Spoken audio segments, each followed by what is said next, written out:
Olá, queridos alunos do sexto ano, tudo bom com vocês? Hoje eu sou a professora Cristiane e hoje, em nossa aula de gramática, nós vamos falar sobre as classes gramaticais variáveis. É revisão, claro, é uma boa revisão para aqueles alunos que ainda não entenderam, tá? Lembrando que as classes gramaticais, elas podem ser variáveis ou invariáveis, né?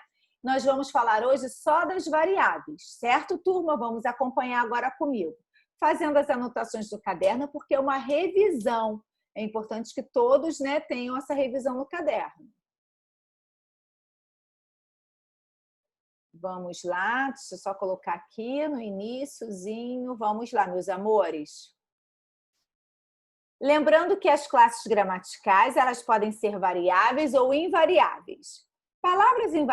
Palavras variáveis são aquelas que alteram sua forma para expressar mudança de gênero, masculino ou feminino, de número singular ou plural, de grau aumentativo ou diminutivo, de pessoa, primeira, segunda ou terceira pessoa, de grau, não, já falei, de tempo, presente, passado ou futuro, de modo indicativo, subjuntivo ou imperativo. Então, se houver flexão, ela é uma classe gramatical variável. Se não houver flexão, é uma classe gramatical invariável. Hoje nós vamos ver as 6 classes gramaticais variáveis, tá? Vamos lá. A primeira é substantivo. O substantivo é a palavra nuclear que nomeia os seres. Por que ela é uma palavra nuclear? Porque ela funciona sempre como um núcleo, tá? De uma frase, de uma oração. Ela vai ser sempre o meu núcleo, tá? Meu núcleo do meu sintagma nominal, certo? Abelha, mulher, mel, amor, ambição, Deus, passatempo. Nós temos aí substantivos.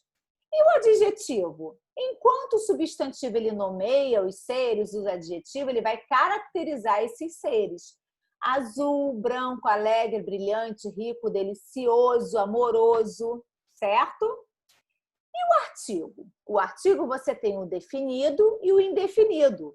O artigo é a palavra que se antepõe ao substantivo, especificando, que é o caso do artigo definido, e generalizando, que é o caso do artigo indefinido.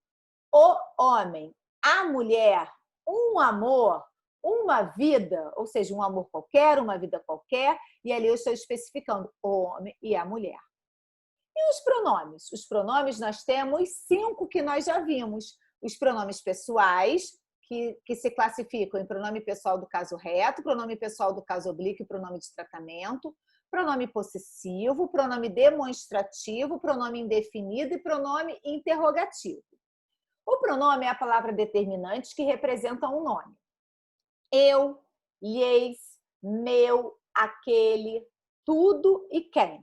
São os pronomes que eu coloquei como exemplos. E o numeral, turma? O numeral nós temos 5 tipos, certo? O numeral é a palavra determinante que indica quantidade, ordem, fração ou múltiplo de algo. Nós temos o numeral ordinal, cardinal, multiplicativo, fracionário e coletivo, certo? Agora aqui os exemplos: 3, oitavo, décimo, quádruplo e dúzia. Verbo. O verbo é a palavra que indica estado, ação, processo, duração, fenômeno da natureza, também. Sou, amarei, beberemos, cantarás e continuar viajando. Aí eu tenho uma locução verbal, que é formado por 2 verbos. Um verbo auxiliar e mais o verbo principal na forma nominal. Agora eu trouxe para vocês 5 frases, apenas 5 frases para nós darmos as classes gramaticais dessas palavras. Então vamos fazer juntos. Eu trouxe aqui também o gabarito, certo? Então nós vamos fazer lá na outra página, certo? Que aqui já tem o gabarito. O Caio tinha muitos amigos. Caio, turma, é o quê? É um substantivo próprio. Tinha é um verbo, muitos, pronome indefinido e amigos, substantivo comum. Você comprou alguns livros de romance? Você, pronome de tratamento, comprou verbo, alguns pronome indefinido, livros substantivo e de romance, que está caracterizando os livros, locução adjetiva. Meu avô comprou 2 maçãs para mim. Meu, pronome possessivo, avô, substantivo comum, comprou, verbo, 2, numeral cardinal, maçãs, substantivo comum e mim, pronome oblíquo. O carro é vermelho. O, artigo definido, carro, substantivo, é, verbo e vermelho, adjetivo. Eu ganhei um lindo colar de ouro. Eu, pronome pessoal do caso reto, ganhei, substantivo, ganhei, verbo, que é uma ação, artigo indefinido, lindo, adjetivo, colar, substantivo e de ouro, locução adjetiva, pois está caracterizando o colar. Então, turma, nós temos aqui o gabarito dessa questão, tá? Para que depois vocês possam acompanhar em casa, certo? Então, a aula de hoje, eu acredito que tenha sido bastante proveitosa, porque nós fizemos uma revisão das classes gramaticais variáveis, aquelas que se flexionam, certo, turma? Então, um grande beijo e até a nossa próxima aula com as classes gramaticais invariáveis. Um beijo, sexto ano. Tchau, tchau.